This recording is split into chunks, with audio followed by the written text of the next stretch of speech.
Hello and welcome. Today I'm making a recipe that some of you might not have heard of. I don't know. It's some sort of tofu, but there's no tofu in it. So it's called Burmese tofu. And it's made of chickpea flour instead of soy. So for everyone who wants to try some tofu-ish tofu without the tofu flavor. Yeah, I don't know, I'm getting awkward because I've never filmed in the new kitchen, at least in that setup, and this is new to me, but I hope you like it anyways. So I'm gonna tell you how to make this Burmese tofu. It's gonna take about 1 or 2 days. If you're planning on recooking this, you might want to take a bit time because it has to sit in the fridge. So, I guess I'm just gonna get started. You don't need a lot of stuff. It's only chickpea flour, some spices that I'm gonna show you in a minute, and some water. So you have 1 part chickpea flour. This is about 250 milliliters, or in American measurements, about a cup. So one cup or 1 unit of chickpea flour. And have everything prepared over there. That's so cool.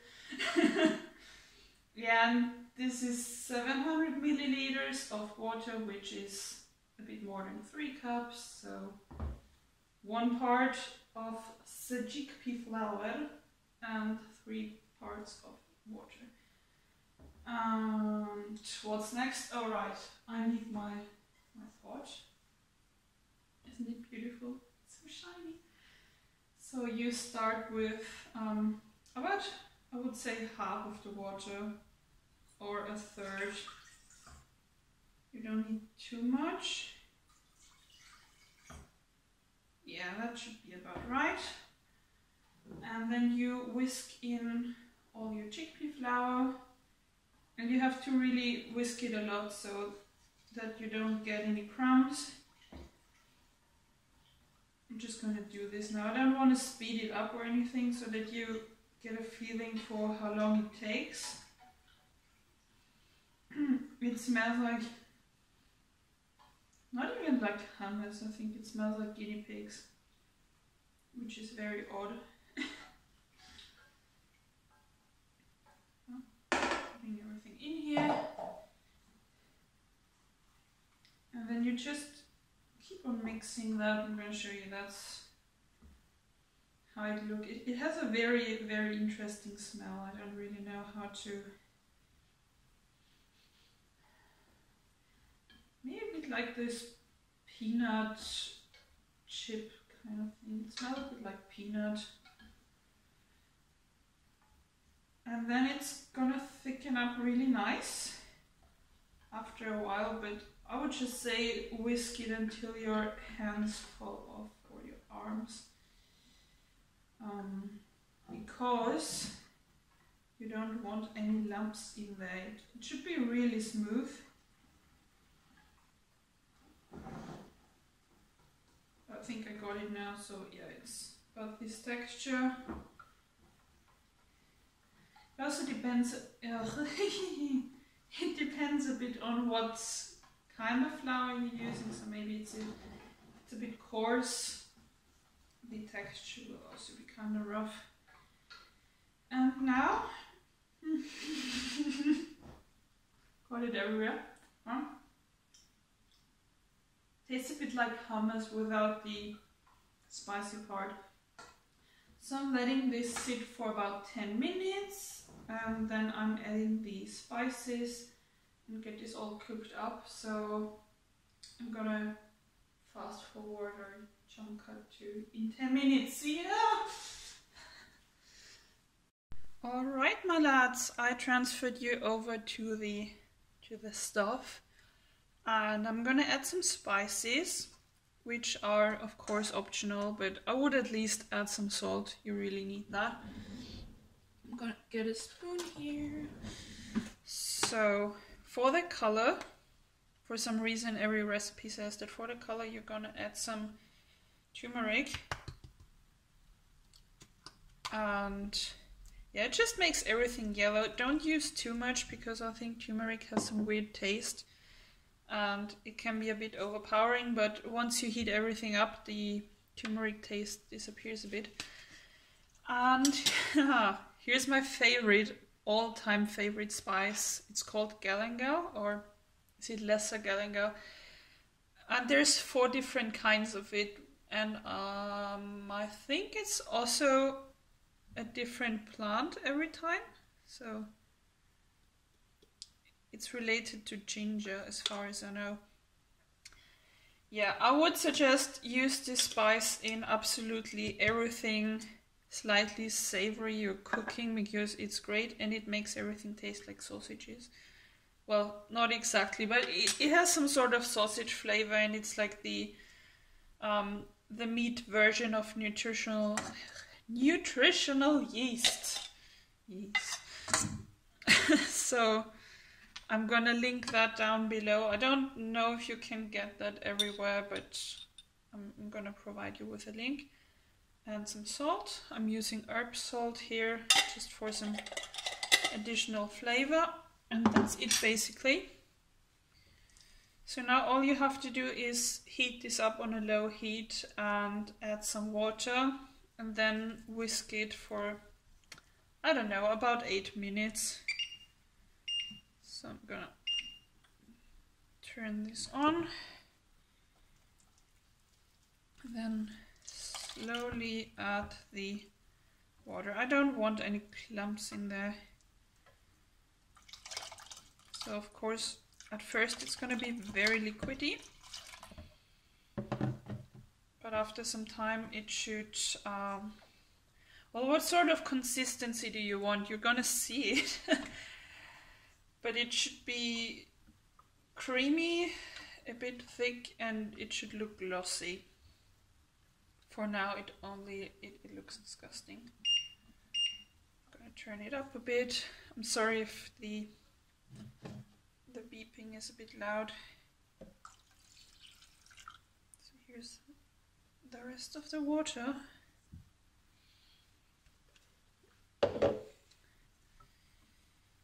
And after my 10 or 15 minutes of waiting, it doesn't smell so weird anymore.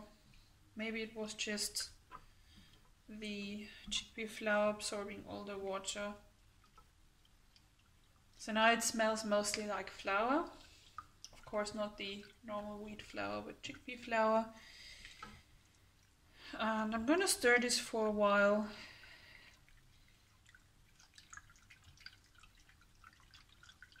Hope it's warming warming up quickly, not warm. That would be gross. So yeah, I have some green bits in here. That's because of the salt. If you don't want that, just use regular table salt or sea salt. I don't know, there's so much. Might put some more galangal in later. It smells good anyway.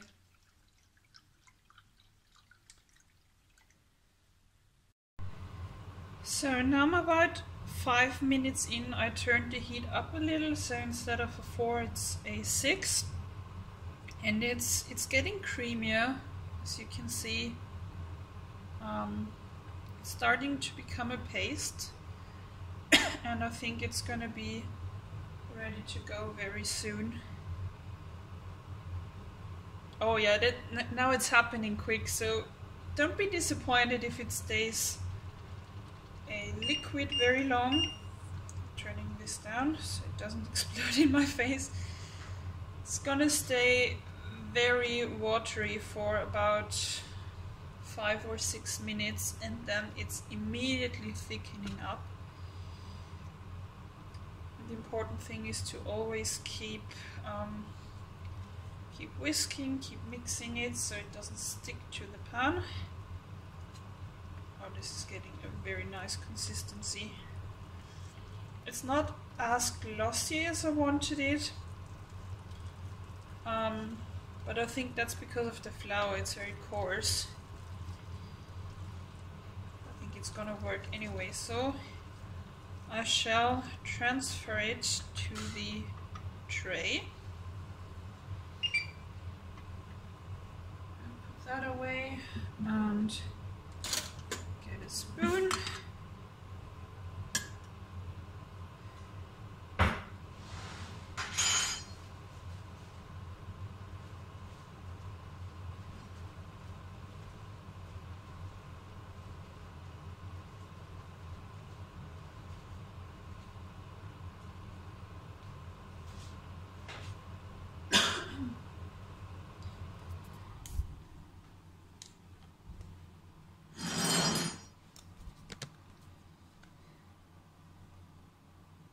Right, I forgot to hit record while I put everything in. You just take a baking tray or something similar and grease it up a bit, or put some oil in it so it doesn't stick later on. And then yeah, just do it like I'm doing it now. Let it solidify, let it cool off for about, I'd say, an hour. And then when it has room temperature, you can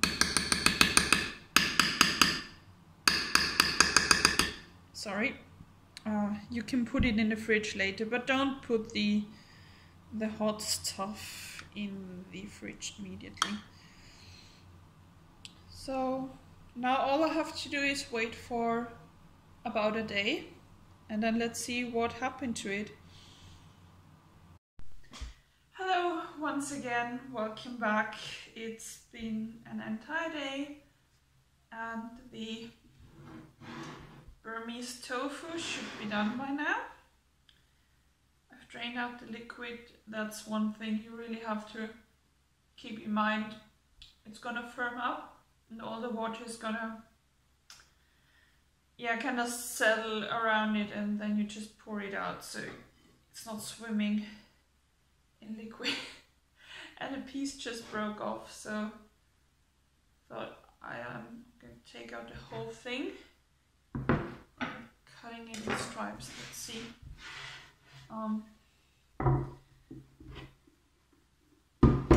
Let's do it like that. Oh yes, beautiful. Look at that. I just broke off one piece, which was not so clever, but I'm gonna cut it into stripes now, or at least one bit, and give it a taste test because I've never done this before, obviously. But yeah, I'm gonna try a piece, and then I think I'm also gonna fry a few bits and see how they taste compared to tofu.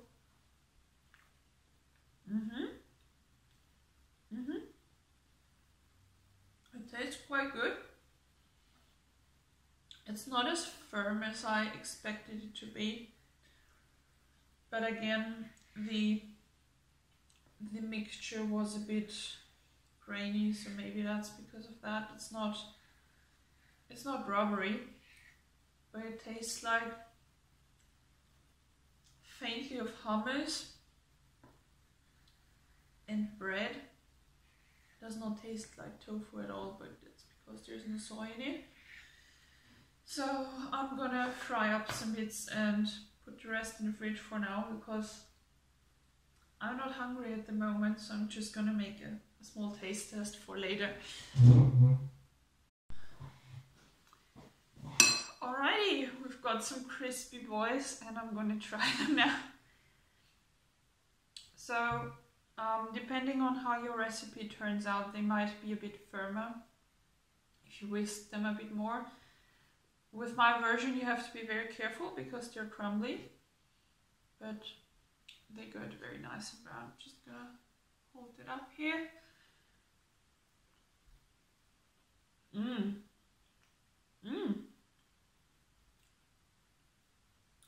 Tastes amazing. Wow. Oh, they're great. They're still a bit hot to eat because I literally took them out of the frying pan 2 seconds ago. But they're a bit soft. Not, I wouldn't say mushy, but they're soft on the inside and of course crispy on the outside, which is a lovely texture. It doesn't really resemble either tofu or any kind of meat. It's a bit more like soft baked cookies without cookies.